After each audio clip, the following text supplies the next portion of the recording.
He has taken many names, including Morpheus and Oneros, and his appearance can change depending on the person that sees him.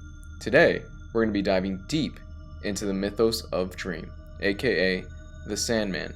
We're also going to take a look at the cultural significance that Morpheus has had not only on comics, but on the world at hand. So without further ado, let's get into it.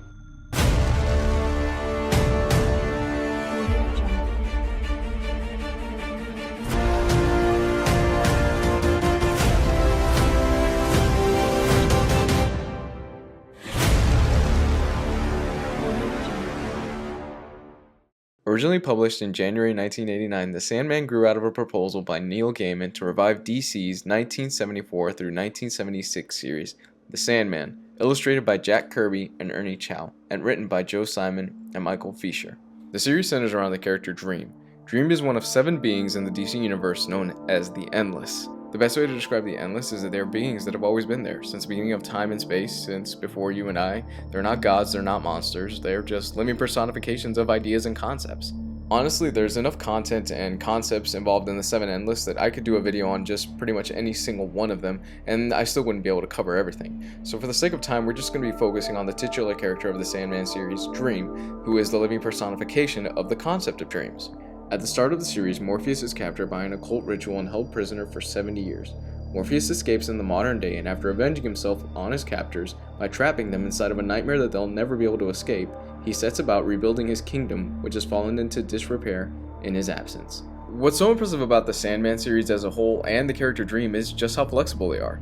The different genres in this series include urban fantasy, epic fantasy, historical drama, superhero, and sometimes even in the same issue.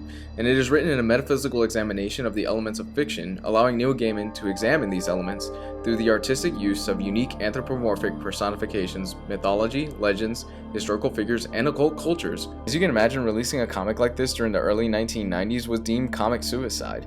This was the era of extreme. These were bigger muscles, less story, and guys like Rob Liefeld were drawing characters completely out of proportion, and everybody ate it up. However, despite all this, Sandman sold very well and became known as a cult darling. The series was regarded as a landmark achievement in the medium, with issue 19, A Midsummer Night's Dream, receiving the World Fantasy Award. The issue depicts the premiere of William Shakespeare's A Midsummer Night's Dream, performed in the hills of Willington, before an audience of bizarre creatures from fairy, including the very characters who appear in the play.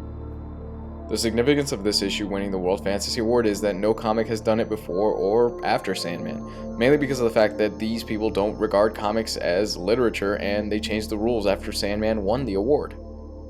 Since its inception in 1990, The Sandman would go on to be taught in college courses and be held in the same vein as books like The Watchmen and The Dark Knight Returns. The book would go on to last 75 issues, and it ended on March 1996. However, there was one question that always remained on the minds of faithful Sandman readers. Just what was Dream doing before the events that happened in the first issue?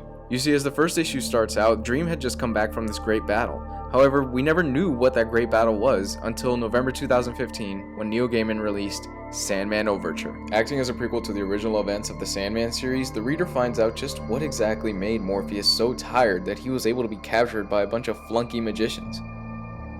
I think it goes without saying, but if you've never read the Sandman series, I urge you to please go out and pick it up. The series really is one of those things that it just changes the way you perceive life and really just alters your perception about a bunch of different things. I personally have just grown so much more after reading the series, and every time I dive into it, I gain a little bit more knowledge and I learn a little bit more about myself. If this is your first time checking out this channel, I do weekly reviews of trade paperbacks, special editions, hardcovers, I do reaction videos. What don't I do at this point, honestly? I really enjoy you guys checking this out. Thank you so much. Hit the like button, hit the subscribe button if you'd be so kind. And if you got a couple of shekels that you want to throw my way, please. The PayPal is going to be found right there, and it's going to be found in the description below. Let me know in the comment section what you thought of this video. Bye.